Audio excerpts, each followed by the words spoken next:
Hey guys, welcome back. Tonight, we're drifting across centuries and continents, from the shadowed corridors of the Ottoman Harem, where a single whisper could reshape an empire, to the mist-covered hills of medieval Tuscany, where Matilda of Tuscany stood armored yet alone, to a flickering fireplace in a Kentucky log cabin where Abraham Lincoln read by dim firelight before guiding a fractured nation, and finally to the towering red walls of Malbork Castle, where the Teutonic Knights once walked in silence beside a frozen river.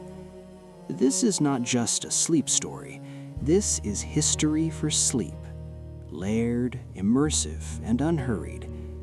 We will move gently through the Ottoman Empire, medieval Italy, Civil War history, and the quiet strength of a medieval castle that still breathes in brick and stone.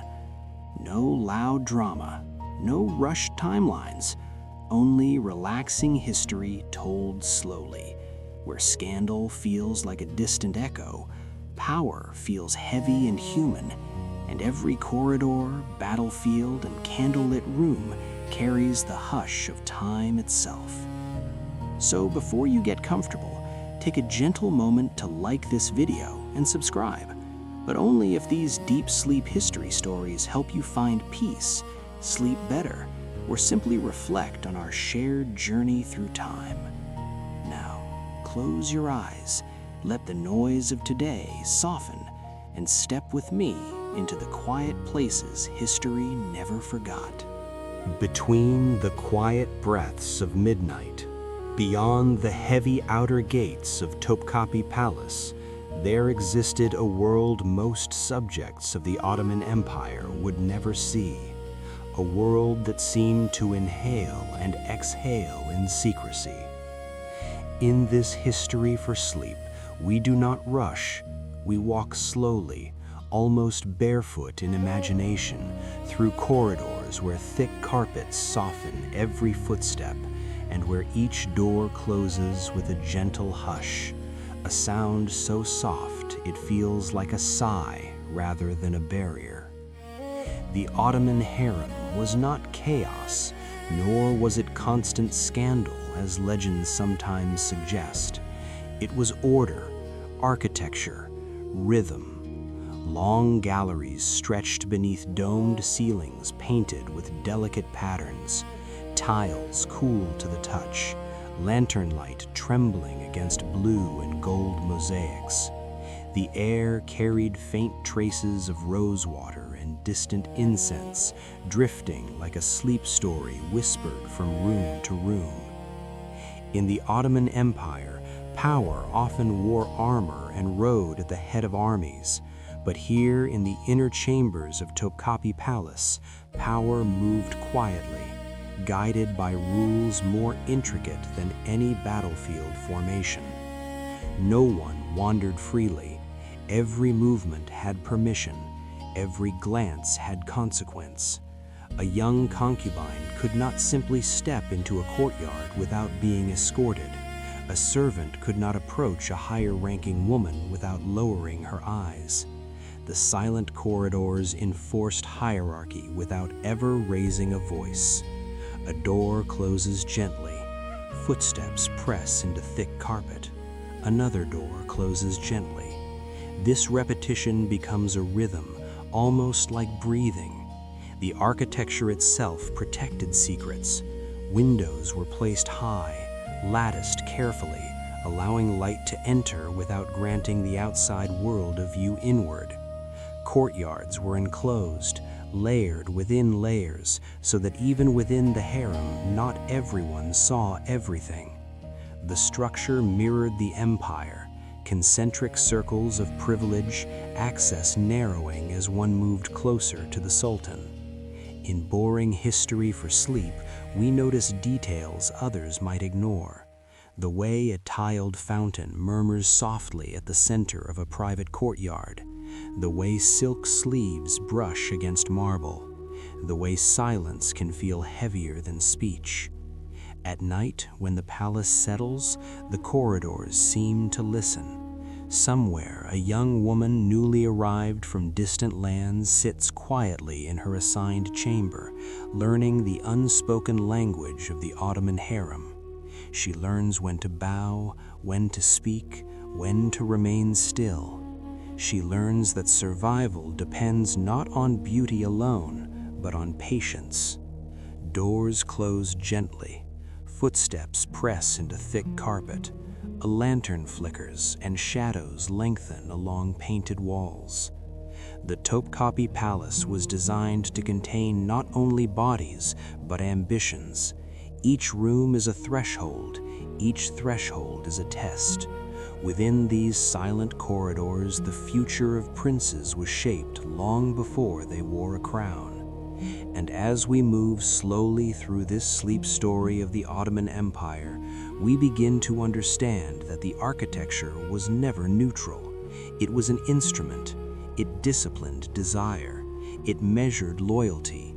It absorbed whispers.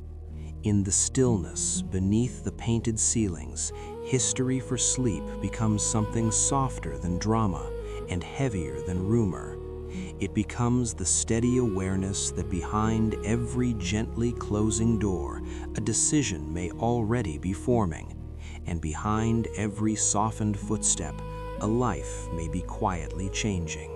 If the silent corridors of the Ottoman Harem were its veins, then at the heart of that living body stood one woman whose presence could be felt even when she did not speak, the Valide Sultan, mother of the reigning ruler of the Ottoman Empire. In this history for sleep, we approach her not with spectacle, but with quiet understanding. She did not sit upon the imperial throne in the great halls of Topkapi Palace, yet within the inner courts, her authority flowed like a steady current beneath still water. At night, when the lanterns dimmed and footsteps softened into the thick carpets, decisions were often shaped not by swords or proclamations, but by a low voice behind a carved wooden screen. A door closes gently. Footsteps press into thick carpet. Somewhere beyond a silk curtain, the Valide Sultan listens. Her chamber was not the largest in the Ottoman harem, but it was the most carefully guarded. Servants entered with lowered heads. Eunuchs waited for the slightest gesture. Letters arrived folded in discreet layers of silk, sealed not only with wax, but with caution. In boring history for sleep, power does not shout, it accumulates. The Valide Sultan controlled stipends, oversaw the education of concubines, arranged strategic marriages, and influenced appointments within the palace. She understood that the Ottoman Empire was sustained as much by alliances as by armies. A young prince's tutor might be selected based on her quiet recommendation. A promising official might rise or fall depending on her subtle approval. No dramatic confrontation was required. Sometimes all it took was the absence of a name from a list, the delay of a meeting, the gentle suggestion that another candidate might be more suitable. In this sleep story, we sense the weight of such influence. The Valide Sultan had once been a young woman in these same corridors, learning the rhythm of doors closing gently and footsteps pressing into thick carpet. She had navigated rivalries, survived uncertainties, and perhaps endured losses we can only imagine. When her son ascended the throne, her position transformed overnight. She became both protector and strategist, guardian of the dynasty's continuity. Within Topkapi Palace, she moved carefully, aware that her power was real, but not invulnerable. Other women watched. Ambitious concubines calculated. The Ottoman harem was a layered world, and even the most powerful mother of the Sultan had to balance mercy with vigilance. There were evenings when she would sit near a small fountain in a private courtyard, the water murmuring softly beneath painted tiles, reflecting lantern light in trembling patterns. In such moments, the Ottoman Empire felt distant, like a vast sea beyond thick walls. Yet even there, decisions waited. A general's loyalty might be questioned, a provincial governor's ambition might be growing too bold. News traveled inward from the outer courts, carried by trusted intermediaries, and the Valide Sultan listened before she spoke. In History for Sleep, we understand that her words were rarely loud. She might lean slightly toward her son, offer a brief comment about prudence, about patience, about remembering who had stood beside him during uncertain days. She did not need to command, she needed only to remind. A door closes gently. Footsteps press into thick carpet. Somewhere in the dim light of the Ottoman harem, a future policy is quietly altered. This is not scandal in the theatrical sense, it is the slow shaping of destiny. Within the Ottoman Empire, battles were fought on distant frontiers, but the endurance of the dynasty often depended on the wisdom, restraint, and resolve of one woman seated behind latticed windows. And as this boring History for Sleep unfolds, we begin to see that the Valide Sultan's greatest strength was not dominance, but endurance. She understood that power is exhausting, that influence must be applied sparingly, that survival in the Topkapi Palace required stillness as much as strategy. In the hush of night, while the corridors breathe and doors close gently, her presence lingers like the faint scent of rosewater, invisible yet unmistakable, shaping outcomes without ever raising her voice.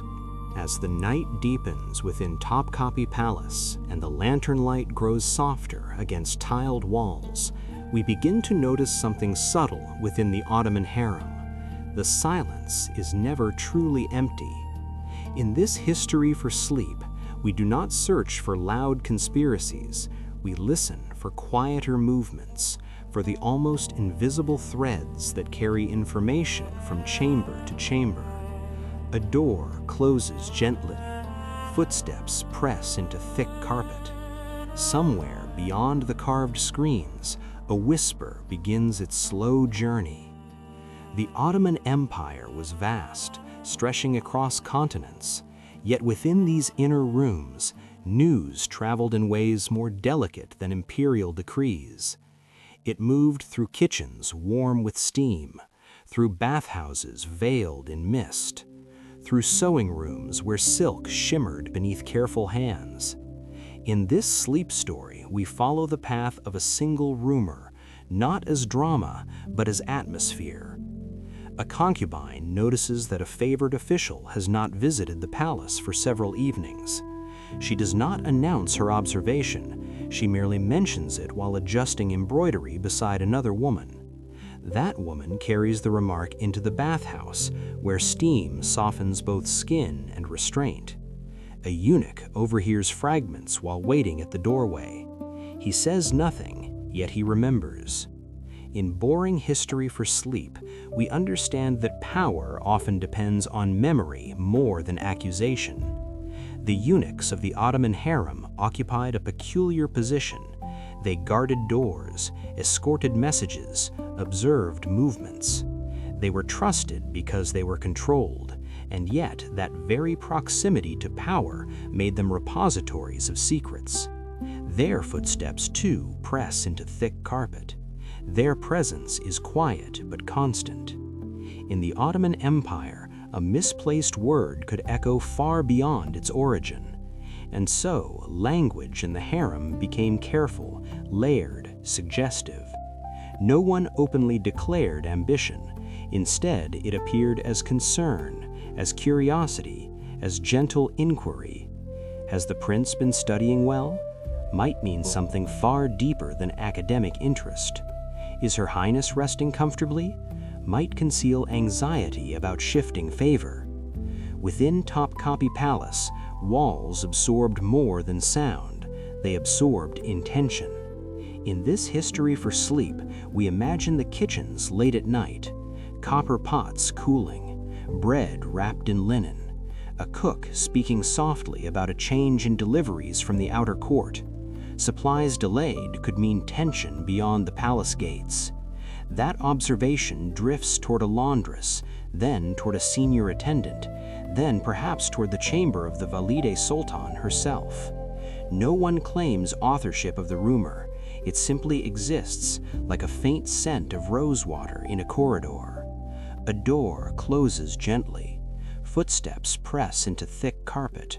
A folded letter slips beneath a cushion. The Ottoman harem functioned not only as a domestic space, but as a network of perception.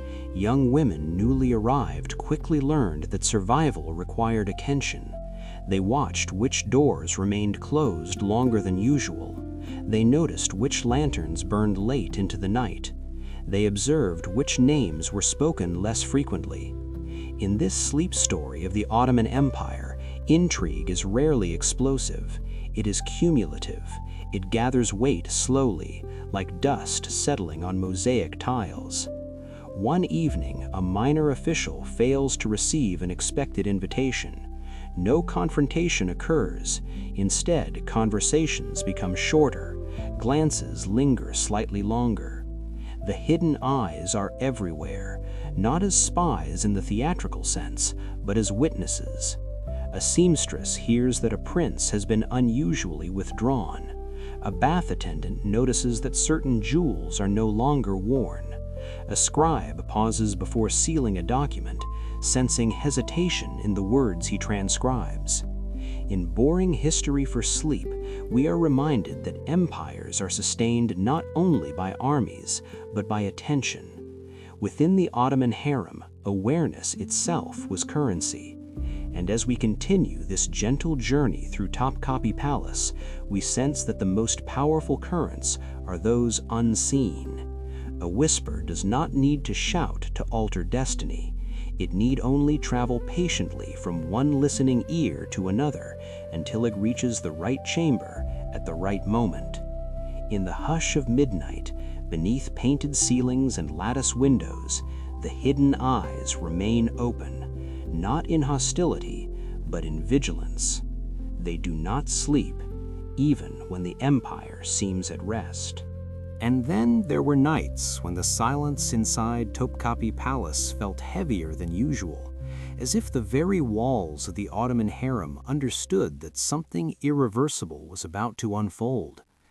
In this history for sleep, we do not rush toward spectacle. We move gently into the kind of decision that alters lives without a shout, without the clash of steel, without witnesses beyond a handful of trusted figures. A door closes gently. Footsteps press into thick carpet. Somewhere deep within the Ottoman Empire, destiny shifts in the quietest way imaginable. It begins, perhaps, with a prince. He has been educated within these same corridors, taught poetry and governance, discipline and restraint. As a child, he once chased shadows across the courtyard tiles. As a youth, he listened carefully to tutors chosen under the watchful guidance of the Valide Sultan. But now, whispers have gathered around his name. Nothing dramatic, nothing declared openly, only small observations repeated across bathhouses and sewing rooms. He has grown too independent. He has attracted too much loyalty. He has asked questions that sound like ambition. In the Ottoman harem, such qualities are double-edged. Within the structure of the Ottoman Empire, succession was never a gentle matter. Stability often required severity. And so, on a particular night, beneath lantern light trembling against painted ceilings, a consultation occurs. It is brief, it is controlled. The Sultan listens. A trusted advisor speaks carefully. The Valide Sultan, perhaps, offers a measured reminder about unity, about the dangers of division. No one raises their voice. No one needs to. A door closes gently. Footsteps press into thick carpet. Somewhere else in Topkapi Palace, the prince waits without knowing he is being measured against the future of the dynasty. The decision is framed not as punishment, but as preservation. The Ottoman Empire must endure. Rival claimants must not fracture its strength. By dawn, arrangements are quietly in motion. The prince is reassigned, perhaps to a distant province under careful supervision, or perhaps his story ends in a chamber where silence is absolute. In boring history for sleep, we do not linger on violence, we linger on the exhaustion that accompanies such authority. The Sultan does not celebrate, the Valid Sultan does not rejoice. Power at this level feels less like triumph and more like burden. In another wing of the Ottoman harem, a favored concubine senses a shift in fortune. She had once walked these corridors with subtle confidence, aware that her influence was growing. A gift had arrived from the outer court. A glance from the Sultan had lingered a moment longer than usual, but whispers move quickly. A rival has spoken. A misunderstanding has widened. A letter has been interpreted differently than intended. Now, on this same heavy night, her fate is discussed in the softest tones. She will not be disgraced publicly. The Ottoman harem preserves appearances. Instead, she may be relocated, married off strategically, or removed from proximity to power. Again, there is no dramatic confrontation, only a quiet rearrangement of lives. A door closes gently. Footsteps press into thick carpet. A jewel box remains unopened on a low table. In this sleep story of the Ottoman Empire, intrigue does not always end with spectacle. It often ends with distance. A prince sent away, a concubine relocated, a name spoken less frequently. By morning, the palace resumes its rhythm. Kitchens warm, fountains murmur, the hidden eyes observe new patterns. The Valid Sultan sits once more behind carved screens, her expression composed, though she understands the cost of continuity. The Sultan appears before the outer court, dignified and calm. The empire remains intact. And yet, within the silent corridors of Topkapi Palace, the air carries a faint awareness that something has shifted. In History for Sleep, we recognize that the true scandal of the Ottoman harem was rarely excess or indulgence. It was the quiet calculus of survival. It was the recognition that preserving an empire demanded choices that could never be undone. A door closes gently. Footsteps press into thick carpet. A jewel box remains unopened on a low table. In this sleep story of the Ottoman Empire, intrigue does not always end with spectacle. It often ends with distance. A prince sent away, a concubine relocated, a name spoken less frequently. By morning, the palace resumes its rhythm. Kitchens warm, fountains murmur, the hidden eyes observe new patterns. The Valid Sultan sits once more behind carved screens, her expression composed, though she understands the cost of continuity. The Sultan appears before the outer court, dignified and calm. The empire remains intact. And yet, within the silent corridors of Topkapi Palace, the air carries a faint awareness that something has shifted. In History for Sleep, we recognize that the true scandal of the Ottoman harem was rarely excess or indulgence. It was the quiet calculus of survival. It was the recognition that preserving an empire demanded choices that could never be undone. Leaving behind the domes of Istanbul, we move slowly across medieval Europe toward the mist-covered hills of medieval Italy, where the air feels cooler and the church bells carry farther across valleys of stone and cypress. In this medieval History for Sleep, our steps soften as we approach the fortified landscapes of Tuscany, where towers rise not in ornament, but in warning. Here, in the year 1046, a child is born into a world already sharpened by conflict. Her name is Matilda of Tuscany. She will one day stand between popes and emperors, between loyalty and survival, between solitude and duty. But for now, she is only a girl among castles. The morning mist wraps itself around fortress walls like a heavy cloak. The clang of a distant gate echoes across stone courtyards. In this sleep story of Matilda of Tuscany, we notice how childhood in such a world is shaped not by play, but by preparation. She walks along ramparts where wind tugs at her cloak. She hears monks chant in stone chapels where candlelight trembles. She studies maps of territories she may one day rule. The clang of armor is familiar. The scent of parchment and wax seals is constant. And yet, within this hardened environment, there remains a quiet interior space. Matilda develops a habit of solitude. She lingers in chapel corners after prayers have ended. She listens to the echo of her own breathing beneath vaulted ceilings. In this sleep story of Matilda of Tuscany, we sense the slow forging of character, not through grand declarations, but through exposure to uncertainty. Medieval Italy offers no gentle path for a noble daughter.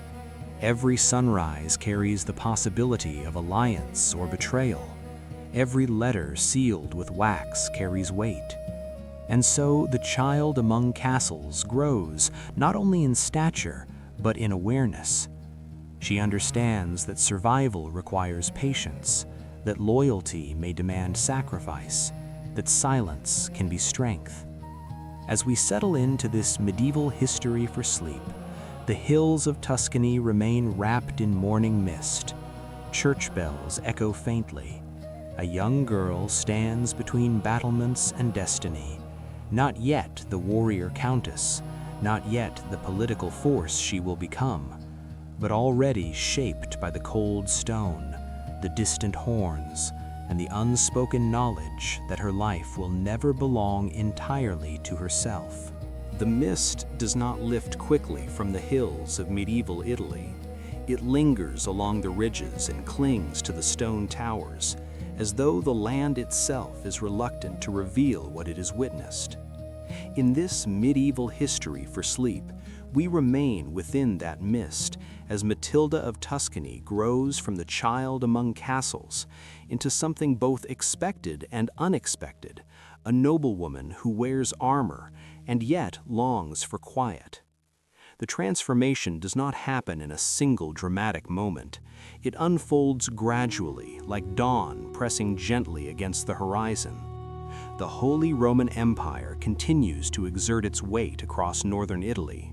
Political tension thickens the air. The conflict between secular rulers and the papacy intensifies, shaping the landscape into a field of spiritual and military uncertainty. Within this atmosphere, Matilda inherits not only lands, but responsibility. After the deaths of her father and brother and the steady decline of male heirs within her line, the territories of Tuscany rest upon her shoulders. The armor she eventually wears is cold at first. The metal presses against her collarbone and shoulders, unfamiliar and unyielding. In this sleep story, we do not imagine her charging recklessly into battle. Instead, we picture her standing still before the clash begins, the morning fog curling around her boots, the distant sound of church bells echoing through the valley. The warrior Countess does not abandon contemplation, she carries it with her. In medieval history for sleep, the image of Matilda on horseback is not one of spectacle, but of quiet resolve. Her lands are strategically vital. Fortresses guard mountain passes that connect central Italy to the north. Armies aligned with the Holy Roman Empire watch carefully. Supporters of the papacy look to her for protection. In medieval Italy, neutrality is rarely an option. She chooses loyalty to the reforming popes, aligning herself with a vision of spiritual authority that challenges imperial control. The decision is not theatrical, it is deliberate. Armor straps are tightened, horses breathe mist into the morning air, soldiers wait for instruction. Yet even amid preparation, there is restraint. A door closes gently within a stone keep. Footsteps echo across a courtyard. The warrior Countess understands that every movement alters perception. She must project strength without cruelty, conviction without arrogance. In sleep stories drawn from medieval history, we notice how leadership is often lonelier than battle. When Matilda rides through her territories, villagers kneel as she passes. They see the gleam of steel and the banner bearing her insignia, but they do not see the private burden of decision. She knows that siding with the papacy may provoke imperial retaliation. She knows that castles can be besieged, alliances broken, harvests disrupted. The Holy Roman Empire is not a distant abstraction. It is a living force capable of marching against her gates, yet she remains steady. There are moments between campaigns when she retreats into chapel silence. Candlelight flickers against cold stone. Latin prayers rise softly beneath vaulted ceilings. In these pauses, Matilda of Tuscany reveals the duality that defines her legacy. She is both warrior and contemplative, countess and servant of faith. The clang of armor does not drown out the whisper of prayer. In medieval history for sleep, this tension becomes almost soothing.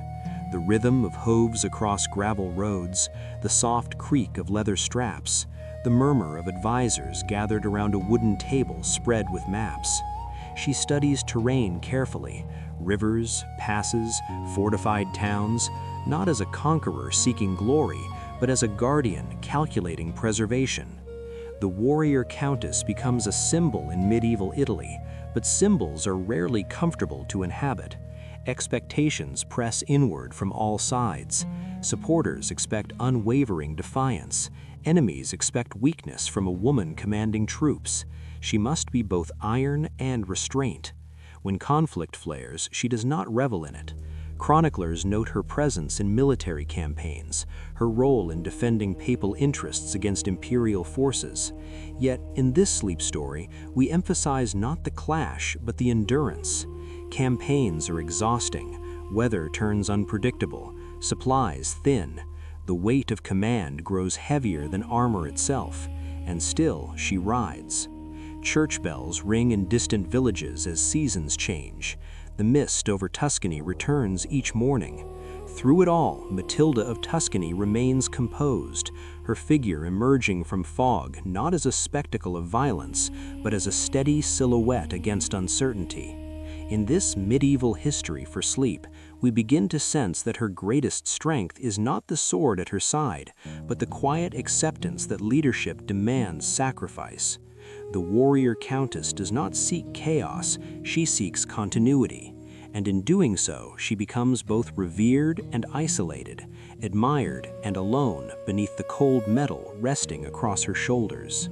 The hills of Tuscany remain wrapped in pale morning light as the world around Matilda of Tuscany grows more divided. In this medieval history for sleep, we step gently into one of the most delicate tensions of medieval Italy, the struggle between spiritual authority and imperial power. The Holy Roman Empire stands as a vast political force, crowned in ceremony and armored in tradition. The papacy, seated in Rome, claims a different kind of supremacy, one that reaches beyond land into conscience. Between these, Matilda does not drift, she chooses. The air feels colder when decisions are made that shape continents. In this sleep story, we do not dramatize confrontation, we linger in the atmosphere of it. Letters travel across valleys carried by mounted messengers, wax seals impressed with symbols of empire or cross. Each letter carries weight. Each signature redraws invisible lines across Europe. Matilda of Tuscany becomes one of the most steadfast supporters of Pope Gregory VII during the investiture controversy, a conflict that will test the balance of medieval Italy and the wider Holy Roman Empire. Investiture, the right to appoint bishops, seems almost procedural at first glance, yet beneath it lies a profound question. Who commands loyalty first, the emperor or the pope? The dispute reaches its most famous moment at Canossa in 1077. In this medieval history for sleep, we approach that winter slowly. Snow lies thick across the Apennines. Frost settles along the stone walls of Matilda's castle at Canossa. The wind carries the distant echo of church bells through cold air. Emperor Henry IV, excommunicated and politically vulnerable, arrives seeking absolution from Pope Gregory VII. For 3 days, according to chroniclers, he waits barefoot in the snow outside the castle gates. A door closes gently. Footsteps echo along frozen ground. Inside, discussions unfold, not with raised voices, but with heavy silence. Matilda stands within these stone walls as both witness and mediator. Her loyalty to the Pope is clear, yet she understands the fragility of power. In this sleep story, we imagine her walking along the battlements, the metal of her armor cool beneath her cloak, watching the scene below not with triumph, but with solemn awareness. The Holy Roman Empire is humiliated, but not defeated. The papacy gains moral authority, yet not without risk. Medieval Italy trembles between these forces. Matilda's support of Gregory VII solidifies her role not merely as a regional countess, but as a pivotal figure in European politics. And yet, in medieval history for sleep, we emphasize not spectacle, but weight. The snow at Canossa does not melt quickly. Decisions made within stone chambers linger long after footprints fade. Henry IV's submission is dramatic to historians, but to Matilda, it represents the continuation of tension, not its resolution. War will follow. Alliances will fracture and reform. The Holy Roman Empire will not relinquish its influence quietly. Through campaigns and sieges, Matilda remains aligned with the papacy. Her castles become sanctuaries and strongholds. Her lands become contested corridors between imperial and papal forces. Church bells ring in distant villages as armies reposition. The rhythm of medieval life continues beneath the larger struggle. In this sleep story, we feel the toll of prolonged conflict. The warrior countess rides again, but now the stakes are unmistakably continental. She is no longer simply defending territory, she is defending principle. And yet, even here, she does not abandon introspection. In chapel silence, she kneels.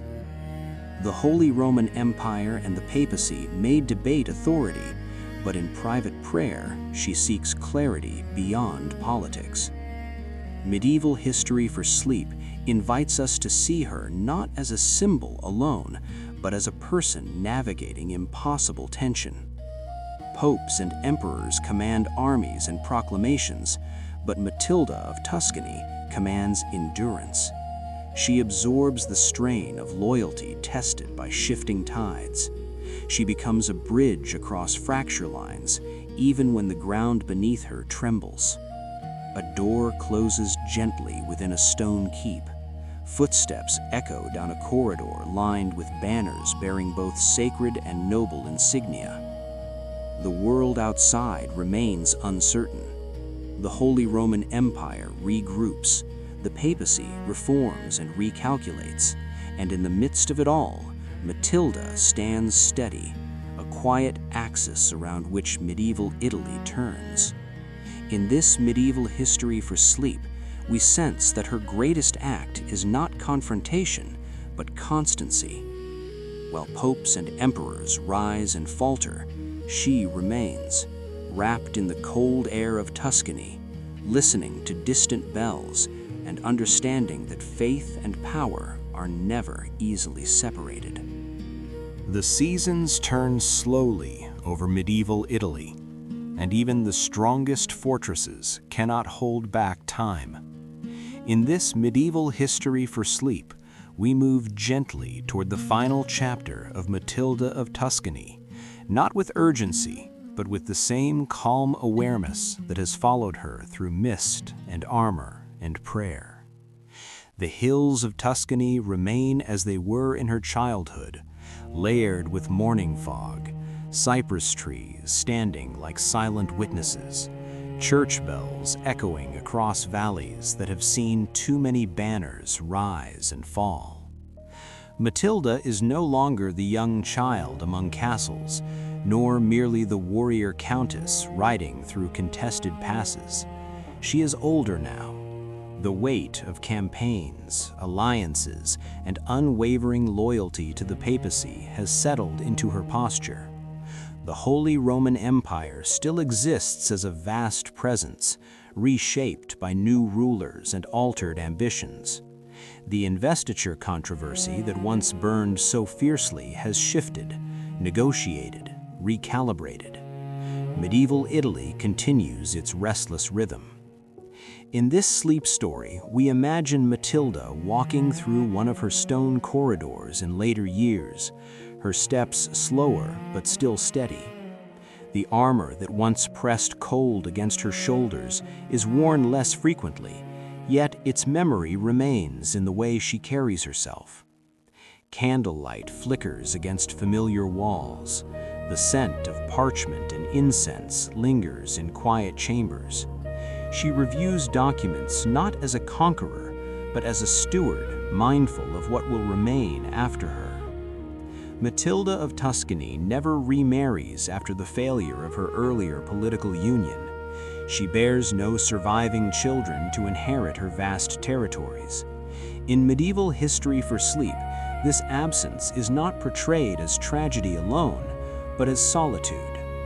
She becomes increasingly devoted to the church, granting lands and authority to ecclesiastical institutions, strengthening her bond with Rome.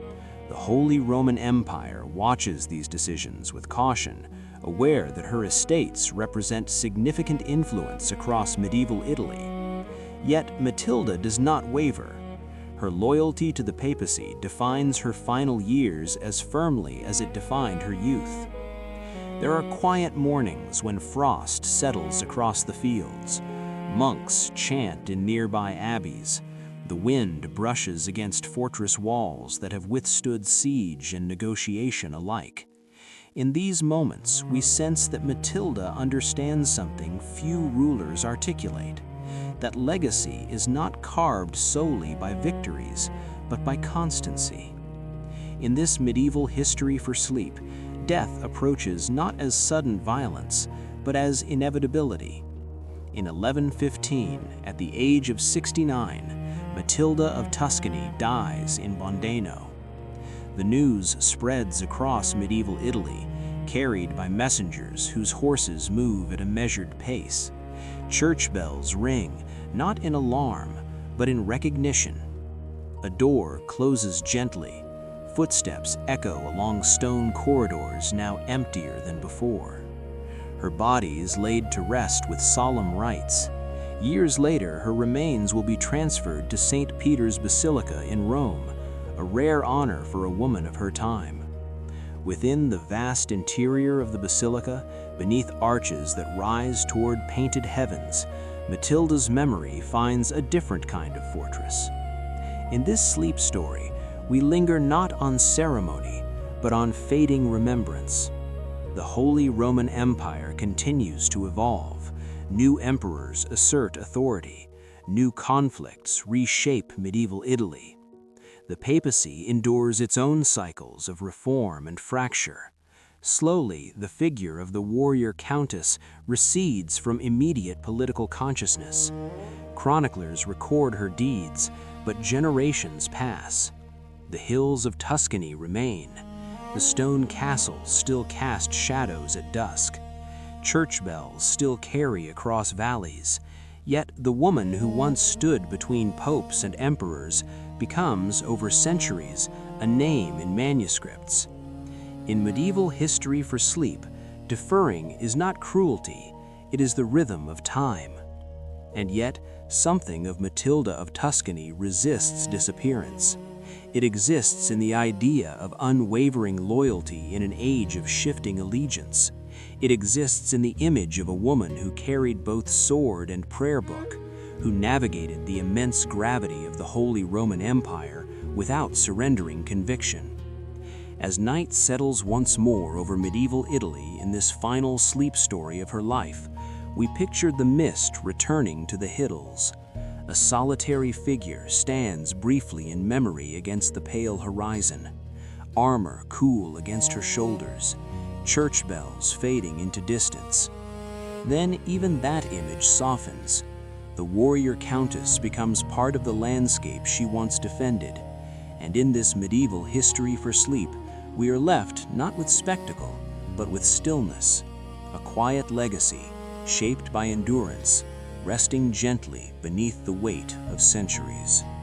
Now we cross the ocean slowly, leaving behind the mist of Tuscany and arriving at a small log cabin on the American frontier, where wind presses against rough wooden walls and winter moves quietly across the forests of Kentucky.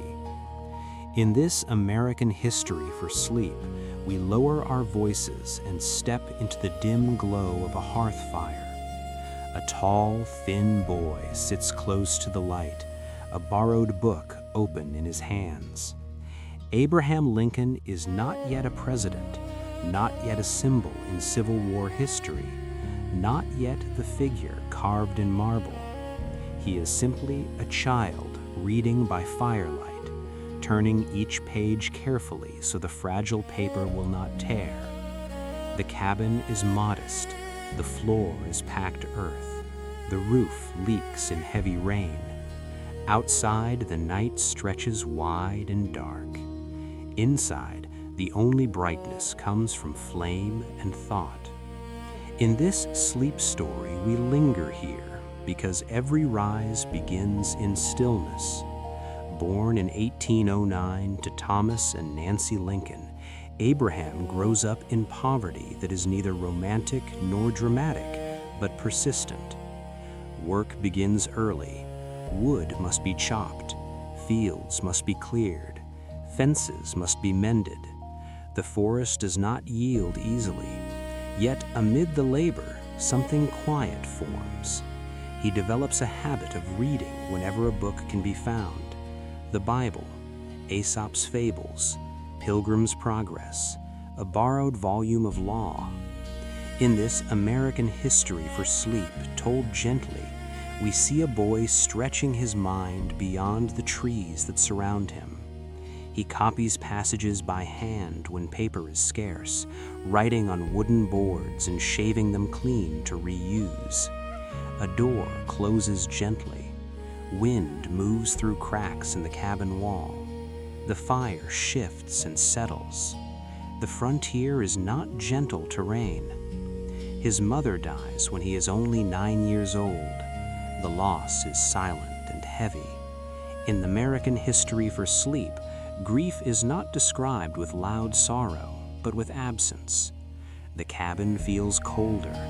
The fields feel larger. Later, his father remarries, and his stepmother, Sarah Bush Johnston, encourages his love of learning. She sees in him something unusual, a hunger not for land, but for language.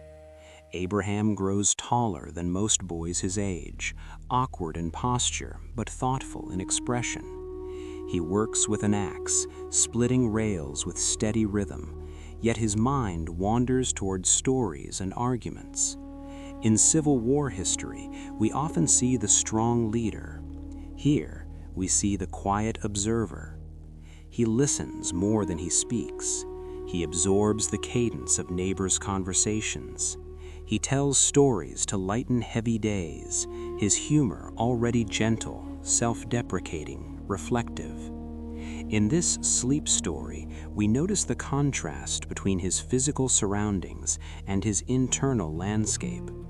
The log cabin is small, yet his imagination is vast. The Kentucky frontier offers little formal schooling. His total time in school amounts to less than a year in fragments. Yet he teaches himself, borrowing books from miles away, walking long distances to return them intact. In this Abraham Lincoln biography woven softly into American history for sleep, persistence becomes the theme. Not ambition shouted aloud, but ambition carried quietly. Nights stretch long. The fire burns low. Abraham lies on a simple bed, replaying phrases he has read, testing arguments in his mind. He does not know that the nation will one day fracture along moral and political fault lines. He does not know that his name will be spoken in connection with Civil War history. He knows only that words matter, that ideas have weight, that fairness feels instinctively right. The frontier teaches endurance, poverty teaches restraint, loss teaches empathy. In this American history for sleep, we see that the boy in the log cabin is already forming the qualities that will define the man. Not speed, but steadiness. Not noise, but thoughtfulness. The forest outside remains dark. The stars above Kentucky shine with distant calm. Inside the cabin, a young Abraham Lincoln turns another page, unaware that the slow, heavy, unhurried steps he takes through childhood will one day lead him far beyond the trees, toward responsibilities neither he nor the firelight can yet imagine. The forests of Kentucky do not hold Abraham Lincoln forever. The horizon keeps widening, and with it the path of a young man who carries more questions than possessions.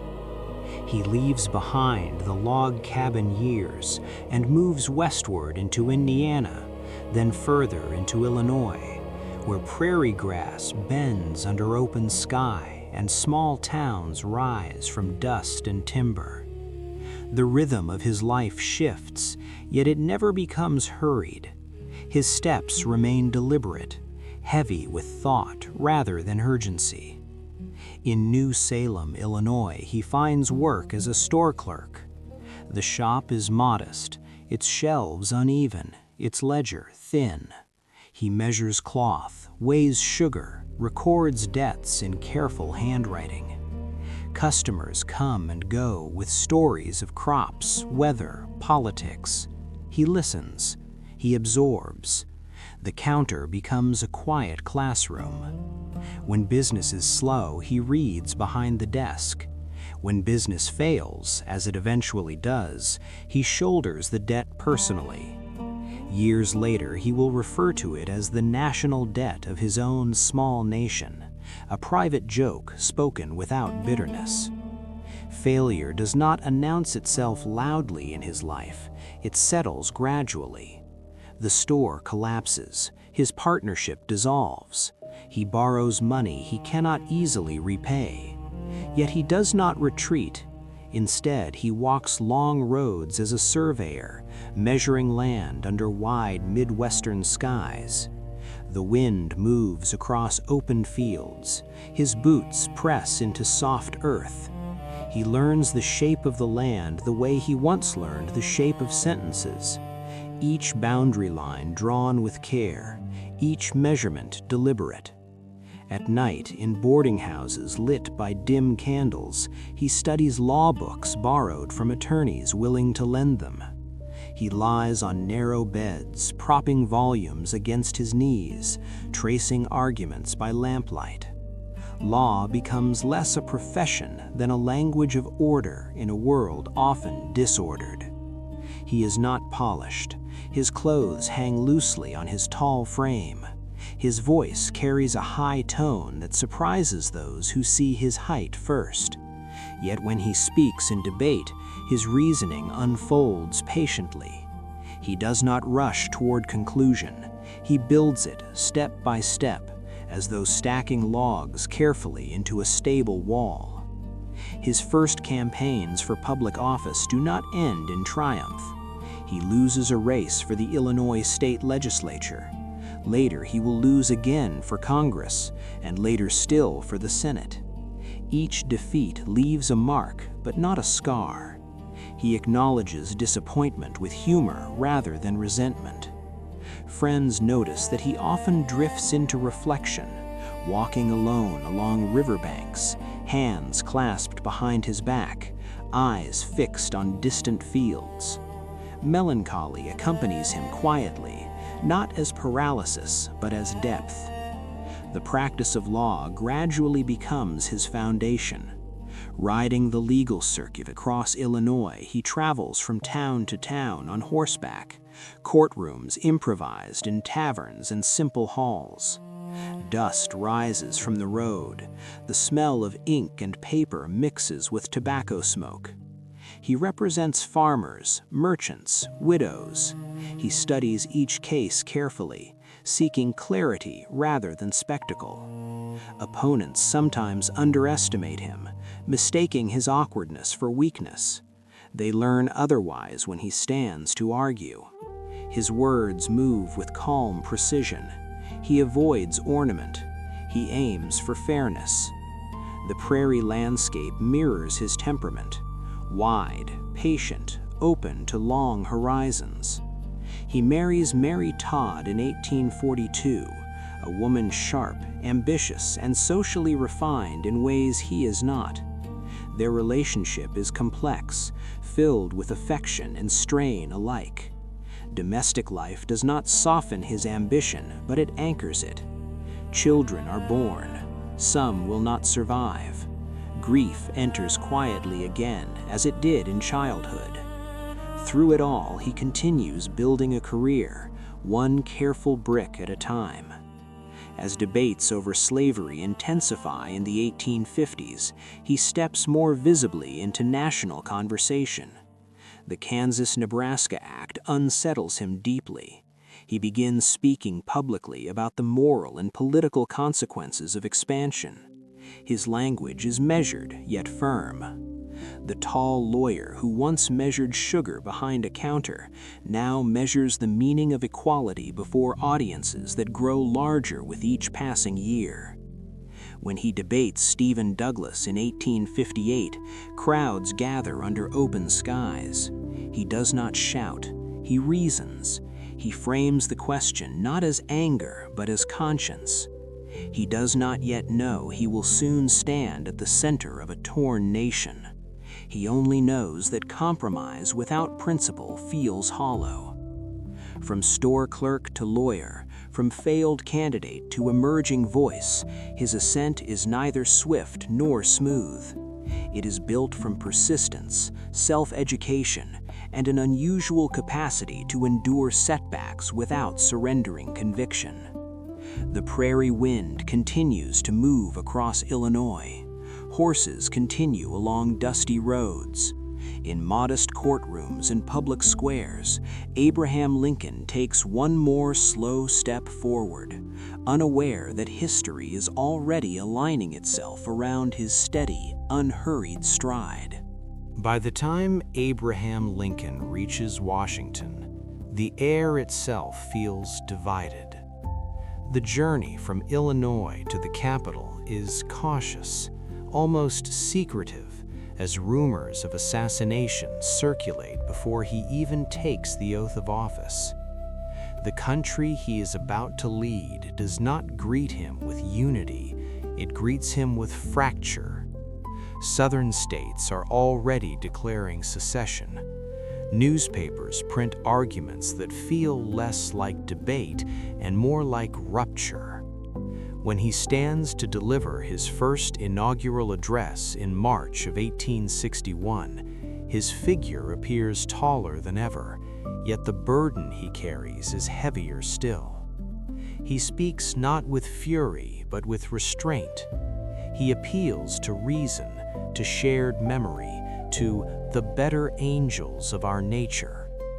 The words travel across a nation already bracing for impact. War begins soon after at Fort Sumter. The sound of cannon fire echoes beyond Charleston Harbor and into every household. In Civil War history, the conflict is often presented as grand strategy and battlefield movement. Yet at its center stands a man who never sought war for its own sake. Inside the White House, nights stretch long. Maps are spread across tables. Casualty reports arrive folded and sealed. Lincoln reads them slowly. He does not skim. He absorbs each number as if it were a name. The Oval Office does not yet exist in the form we know today, but the executive rooms are filled with tension and quiet calculation. He meets with generals who promise swift victory, then return with defeat. He dismisses some reluctantly, promotes others carefully. His patience is tested repeatedly. Critics call him weak, others call him tyrannical. He carries both accusations with the same measured silence. The war grinds forward. Bull Run, Antietam, Gettysburg. Each battle adds weight to the presidency. He visits soldiers in hospitals, walking between rows of cots where young men lie bandaged and pale. He bends his tall frame slightly to speak to them at eye level. He tells stories softly. He signs letters to grieving families with deliberate care. His melancholy deepens, but it does not immobilize him. Instead, it sharpens his empathy. When he drafts the Emancipation Proclamation, he does so not in theatrical triumph, but in sober reflection. The document does not end the war, nor does it instantly heal the nation, yet it reframes the conflict. The war becomes not only about union, but about freedom. He waits for a military victory before issuing it publicly, understanding the fragile psychology of a divided country. Even then, he presents it without flourish. The pen moves across paper, ink dries, a moral line is drawn. The Gettysburg Address follows in 1863, brief and spare. While others speak at length, Lincoln offers only a few hundred words. They are not elaborate, they are distilled. He speaks of a new birth of freedom, of a government of the people, by the people, for the people. The speech lasts mere minutes, yet it echoes across generations. He does not raise his voice dramatically. He does not pound the podium. He states conviction plainly. The war continues. Loss continues. His own son, Willie, dies in 1862, and grief returns to the White House corridors. Mary Todd Lincoln's sorrow is visible, volatile. Lincoln's is quieter, folded inward. He resumes meetings even as mourning lingers. He cannot pause the war for personal heartbreak. In the spring of 1865, victory finally seems near. Confederate forces weaken, the Union holds. He delivers his second inaugural address with language that surprises many. There is no vindictive triumph. Instead, he speaks with malice toward none, with charity for all. He envisions healing rather than punishment. It is a vision fragile as glass in a country scarred by 4 years of bloodshed. His face appears more lined than when he entered office. The beard that once made him look unusual now frames a visage marked by strain. Yet his posture remains upright. He has carried the nation through its most violent fracture without surrendering either the Union or his sense of moral direction. In Civil War history, strategies are studied and battles mapped, but in the quiet interior of leadership, what remains most striking is endurance. Lincoln does not rush history forward. He moves through it steadily, absorbing its weight.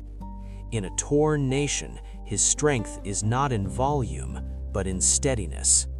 The war ends, the Union is preserved, slavery is legally dismantled, and still he walks the White House corridors with the same measured step that once carried him across Illinois prairies. The war is over, yet the air in Washington does not immediately relax. Relief moves cautiously, like a guest unsure whether it is truly welcome. In April of 1865, the city carries a fragile hope. Flags hang from windows. Soldiers walk streets without the urgency of marching orders. Abraham Lincoln, taller and thinner than ever, appears lighter in spirit than he has in years. He speaks of Reconstruction not as punishment, but as restoration. He imagines a union mended carefully, not forced together. Those close to him notice a rare softness in his expression during these final days. On the evening of April 14, he agrees to attend a play at Ford's Theater. The decision is simple, almost ordinary. The play is a comedy, Our American Cousin. He has declined several invitations before, citing fatigue, but this night he chooses to go. The carriage ride through Washington is calm. Gas lamps flicker along the streets. The city hums gently beneath a spring sky. Inside the theater, the audience gathers with light conversation and expectation. The presidential box is decorated with flags. Lincoln sits beside Mary Todd, his posture relaxed for perhaps the first time in many months. He laughs softly at a line in the performance. The strain of Civil War history, the casualty lists, the debates seem momentarily distant. Behind the scenes, John Wilkes Booth moves with calculated purpose. An actor by profession, he understands the layout of the theater intimately. He waits for a moment when laughter will swell and attention will shift. The shot comes suddenly. A crack splits the air. Confusion spreads before understanding does. Lincoln slumps forward, unconscious. The theater, once filled with humor, transforms into disbelief. Doctors are summoned. He is carried across the street to the Peterson House, a modest boarding house room where he is laid upon a bed too small for his frame. The tall man who once split rails and carried a nation now lies still, his breathing shallow. Through the night, officials and family gather in silence. Outside, Washington remains unaware at first. The spring air is cool. The sky darkens, then pales again toward dawn. Inside the small room, no speech is dramatic, no proclamation is delivered. There is only waiting. At 7:22 a.m. on April 15, 1865, Abraham Lincoln dies. Secretary of War Edwin Stanton reportedly says, "Now he belongs to the ages." The phrase settles into history with solemn weight. News travels rapidly by telegraph. Across the United States, people wake to headlines that feel unreal. Church bells toll. Crowds gather in stunned quiet. The nation that had just survived Civil War history now confronts another fracture, this time personal. He had guided them through bloodshed with measured endurance. Now he is absent. His funeral procession moves slowly through cities and towns, the train carrying his body retracing the route of his inaugural journey 4 years earlier. Citizens line tracks in silence. Hats are removed. Tears fall openly. For many, he had become not just a president, but a moral presence. In the stillness that follows, his words remain. The Gettysburg Address, the second inaugural, letters to grieving mothers. His legacy does not rest solely in policy, but in tone. He had chosen restraint when anger was easier. He had chosen unity when division promised political advantage. In the quiet of that final evening, there is no grand battle, no sweeping speech. There is simply a man who had carried the weight of a torn nation and, for a brief hour, sought laughter in a theater. His life closes not with triumph, but with interruption. Yet the arc of his story remains steady. From log cabin nights to the presidency, from failed campaigns to preserved union, his path had been slow, deliberate, and unhurried. In memory, he does not stand as marble alone. He stands as motion, steady, reflective, burdened, yet unwavering. The spring morning of April 15 breaks over Washington without him. The nation wakes, altered, and somewhere beyond the noise of grief and ceremony, the quiet persistence that defined Abraham Lincoln continues to echo, reminding generations that endurance, more than volume, shapes history. When the night has grown deep and even memory feels softened by distance, we pause beside a vast red brick fortress resting along a quiet river, Malbork. The Nogat flows slowly past its foundations, reflecting the dark outline of towers that seem less constructed than risen from the earth itself. The walls are thick, almost contemplative in their stillness. The windows are narrow, admitting only measured light. And somewhere within these layered chambers, the echo of white-cloaked figures lingers, the Teutonic Knights who once moved with deliberate purpose beneath vaulted ceilings. In this history for sleep, we approach the medieval castle not as tourists, but as listeners. Malbork Castle, known in German as Marienburg, began its life in the late 13th century, when the Teutonic Knights sought not merely shelter, but permanence. They had arrived in the Baltic lands under the banner of crusade, blending monastic discipline with military ambition. Their order required both prayer and protection, contemplation and command. So they built. Not from fragile timber, but from brick fired red by local clay, each piece laid with intention. The result would become the largest brick castle in the world, a statement in geometry and endurance. The river was not chosen at random. The Nogat offered supply routes, defense, reflection. In winter, it froze along its edges, the surface turning pale beneath moonlight. In spring, it swelled with meltwater, carrying fragments of ice past the base of the medieval castle walls. Long winters settled over Malbork with quiet authority. Snow gathered in courtyards. Wind traced narrow corridors between towers. The Teutonic Knights rose before dawn, their routines measured, their cloaks white against the muted sky. In relaxing history, we imagine those mornings slowly. A bell rings, footsteps cross frost-hardened ground, the chapel door opens gently. The fortress was not merely military architecture, it was a statement of order. The high castle, the middle castle, the outer bailey, each section distinct yet interconnected. Defensive walls layered outward like thoughts protected behind restraint. Watchtowers face the horizon not in anxiety, but in vigilance. From the riverbank, the castle appears almost symmetrical, yet inside it unfolds in passages that curve and rise unpredictably. This was the heart of the Teutonic Knights' power in Prussia, a political and spiritual headquarters wrapped in brick and discipline. By the early 14th century, Malbork Castle had become the seat of the Grand Master. Decisions affecting vast territories were shaped here. Letters were sealed beneath arched ceilings. Messengers departed at dawn, crossing forests and fields. And still, the river flowed without interruption. In History for Sleep, we sense that permanence is an illusion held gently. The Teutonic Knights believed their order would endure unchallenged. Their medieval castle was not only defensive, but declarative. Yet even the thickest wall listens to time. During long winter nights, the fortress must have felt immense and silent.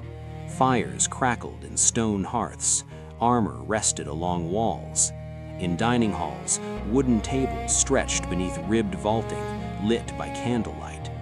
The white cloaks folded over benches carried the faint scent of smoke and wool. Outside, the wind moved through arrow slits and across battlements. The Nogat whispered against its banks. The world beyond the walls was uncertain, shifting between alliance and opposition. But within, structure prevailed. Prayer hours divided the day. Meals were taken in quiet order. The medieval castle became a rhythm more than a building.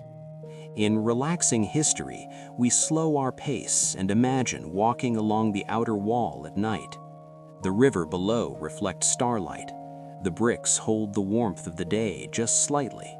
A guard's silhouette passes at measured intervals. No urgency, only continuity.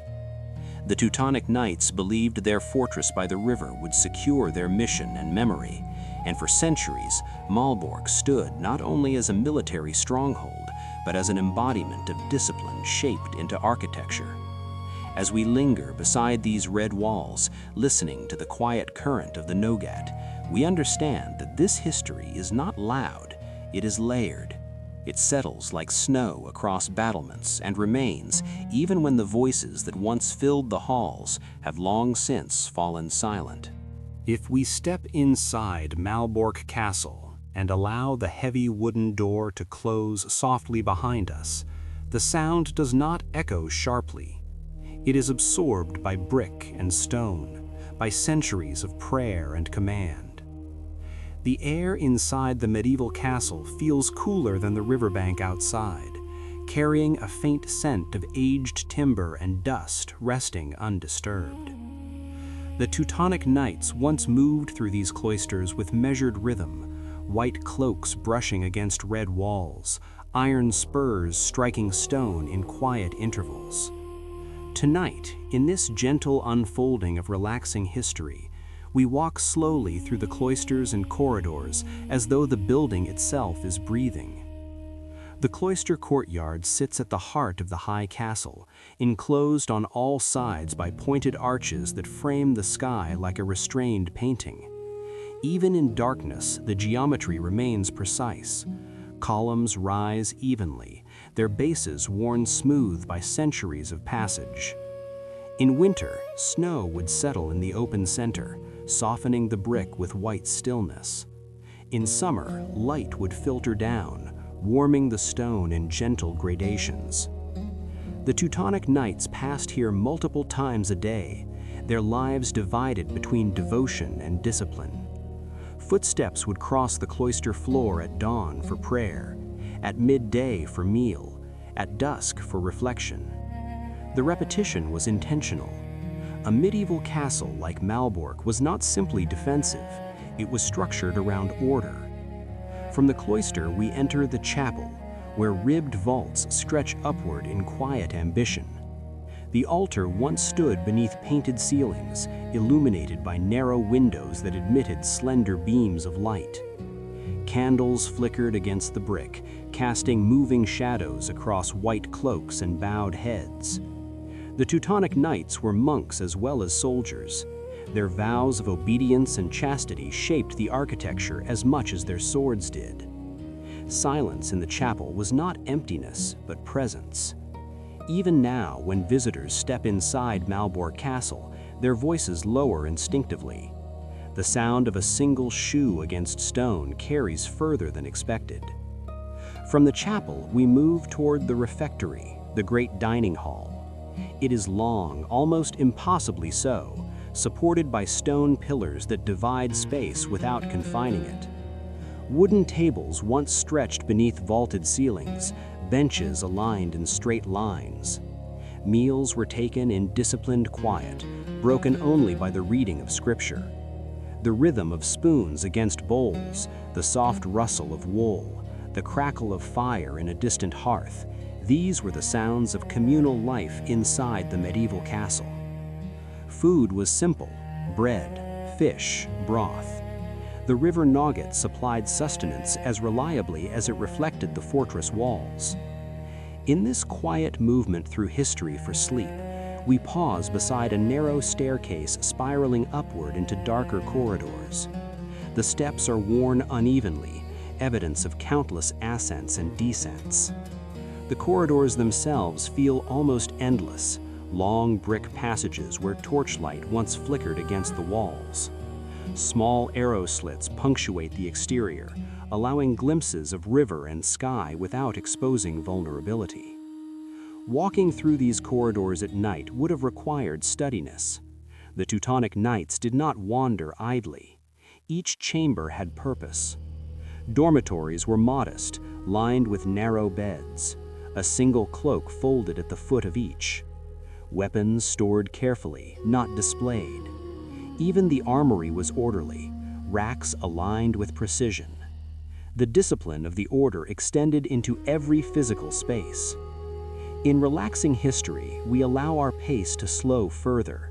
The walls are cool to the touch. The bricks, though uniform from afar, reveal subtle variations up close. Slight differences in hue, texture, imprint of the craftsman's hand. Malbork Castle was built over decades, expanded and refined. The middle castle added administrative halls, guest quarters, rooms where visiting envoys would be received. Yet even these more elaborate spaces retained restraint. Decoration was limited, strength was emphasized. The corridors connect these chambers like veins in a living structure. The soundscape of the medieval castle at night must have been sparse. A distant bell marking the hour, wind slipping across battlements, the river's low murmur beyond thick walls. The Teutonic Knights slept lightly, always prepared for summons. Yet there was no constant alarm, only readiness. As we move deeper into Malbork Castle in this soft meditation of history for sleep, we begin to sense that the building itself embodies duality. It is fortress and monastery. It is austerity and authority. The cloisters and corridors do not demand attention, they invite it. Each arch frames space deliberately.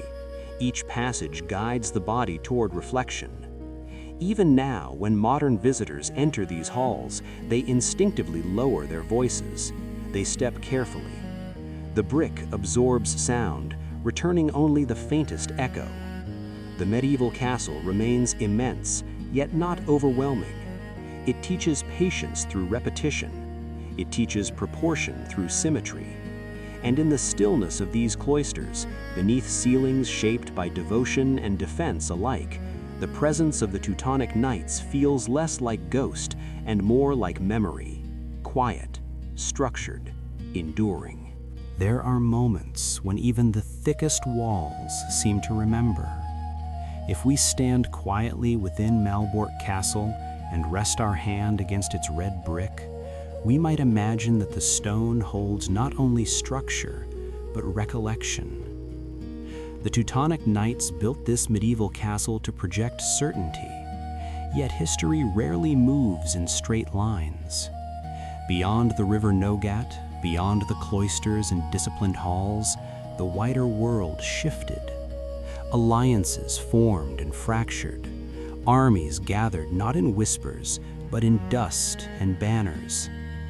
And though we will not linger on blood or noise, we cannot walk through this relaxing history without pausing at the memory of one distant summer, the Battle of Grunwald in 1410. It was not fought within the walls of Malbork Castle, but its outcome reverberated deeply here.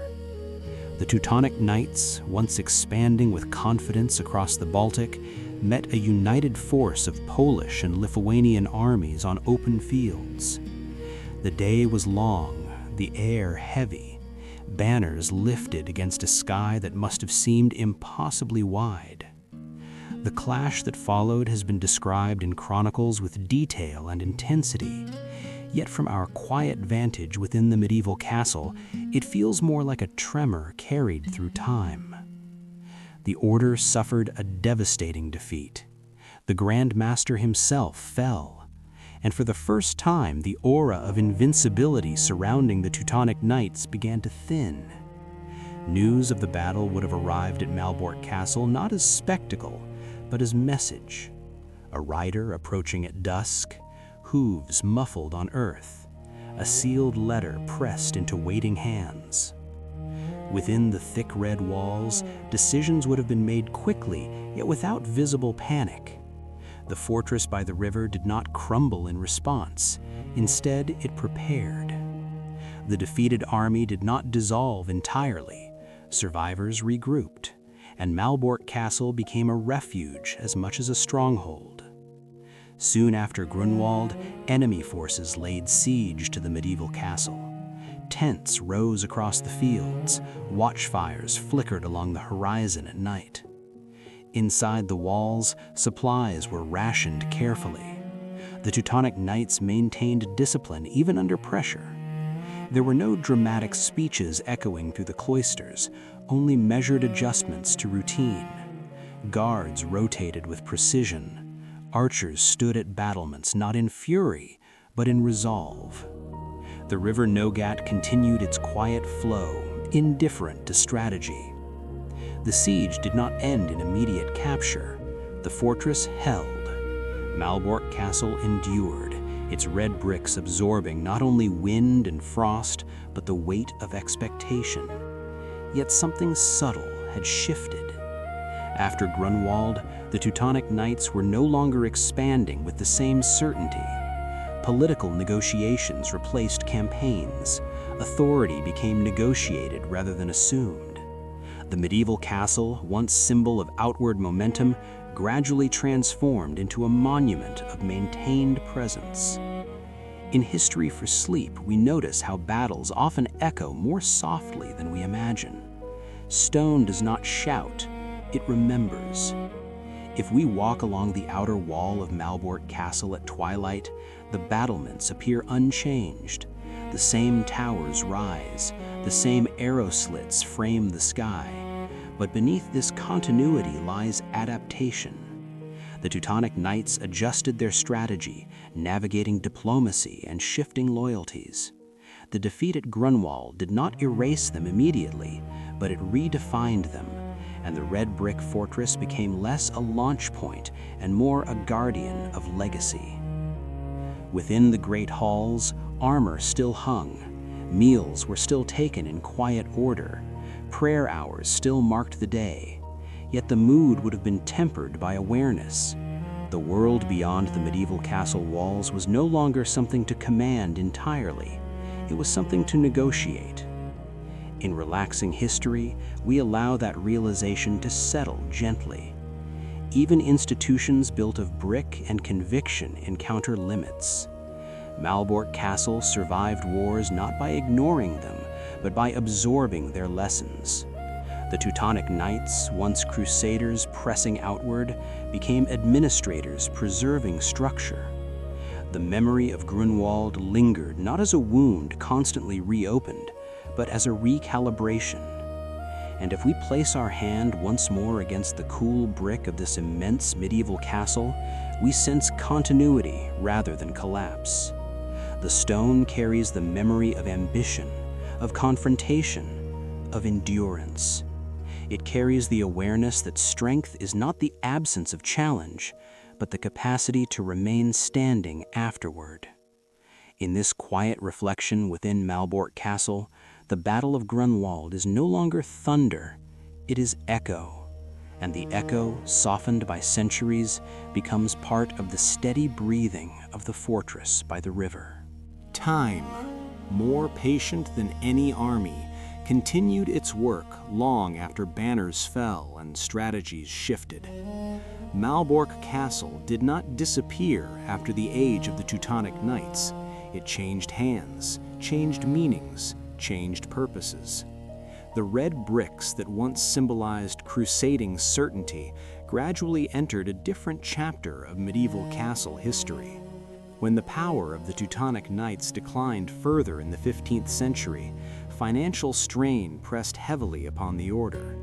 Maintaining such an immense fortress required resources that were no longer as abundant as before.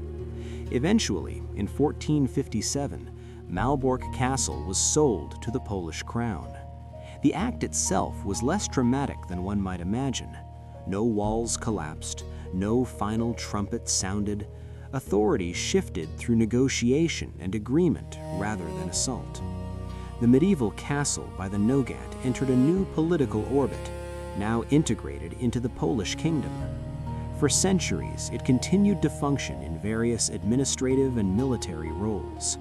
The Teutonic Knights faded from these halls, yet their architectural imprint remained in every cloister and corridor. In relaxing history, we sense how buildings outlived their creators, adapting quietly to new occupants. The brick does not resist, it absorbs change. By the 18th and 19th centuries, Malbork Castle had fallen into partial neglect. Sections deteriorated, roofs weakened. The immense structure, once symbol of disciplined order, appeared weathered and incomplete. Yet even ruin carries a certain dignity. Romantic travelers of the 19th century began to see medieval castles not only as relics of power, but as embodiments of memory. Restoration efforts slowly emerged. Architects studied original designs, measured surviving arches, examined brick patterns. Reconstruction was not a single moment, but a gradual conversation between past and present. The red bricks were cleaned, repaired, and sometimes replaced with care. Windows were stabilized, vaulted ceilings reinforced. The intention was not to erase history, but to preserve its texture. The 20th century brought further trials. During World War II, Malbork Castle suffered significant damage. Bombardment scarred walls that had already endured centuries of weather and war. Portions collapsed. Smoke once again drifted across courtyards. Yet even then, the fortress did not vanish. After the war, meticulous restoration resumed. Craftsmen approached the medieval castle with reverence, aware that they were not merely rebuilding stone, but reassembling continuity. Brick by brick, tower by tower, Malbork Castle regained its form. Today, the Teutonic Knights no longer patrol battlements. No Grand Master convenes beneath ribbed vaults. Instead, visitors cross the drawbridge with cameras in hand and curiosity in their eyes. Yet something remarkable occurs upon entry. Voices soften, footsteps slow. Even in modern clothing, guests instinctively adapt to the scale and stillness of the space. The medieval castle has become a museum, but not a loud one. It is a quiet museum, where history for sleep feels especially appropriate. Guides speak in measured tones. Sunlight filters through narrow windows, much as it did centuries ago. In the cloisters, shadows still stretch across brick in late afternoon. The Nogat continues its patient flow beside the walls. In Relaxing History, we reflect on the transformation from fortress to museum, not as loss, but as evolution. Malbork Castle no longer defends territory, it preserves memory. It no longer houses an armed order, it welcomes reflection. The red bricks, once symbols of crusading resolve, now serve as a backdrop for contemplation. Children walk along corridors where knights once stood guard. Scholars trace architectural details with attentive eyes. The medieval castle holds them all without preference. Standing on the outer wall today, one can look across the river and imagine the centuries layered upon one another. The Teutonic Knights, the Polish crown, the periods of neglect, the restoration after war, the present-day visitors moving quietly through halls. Time does not erase these layers, it arranges them. Malbork Castle becomes less a monument to a single era and more a conversation across generations. And as night settles once more over the red brick towers, the fortress by the river returns to stillness. Lights dim, visitors depart. The corridors rest again in silence. In this final moment of our history for sleep, we recognize that what endures is not conquest, nor even authority, but continuity. The Teutonic Knights are gone. The banners have long since faded. Yet Malbork Castle remains, steady beside the Nogat, a medieval castle transformed from stronghold to sanctuary of memory. The walls that once guarded power now guard quiet, and in that quiet, beneath stars reflected faintly on the river's surface, the long story of stone and discipline settles gently into the night, inviting us to rest as the fortress rests, unhurried, enduring, and profoundly calm.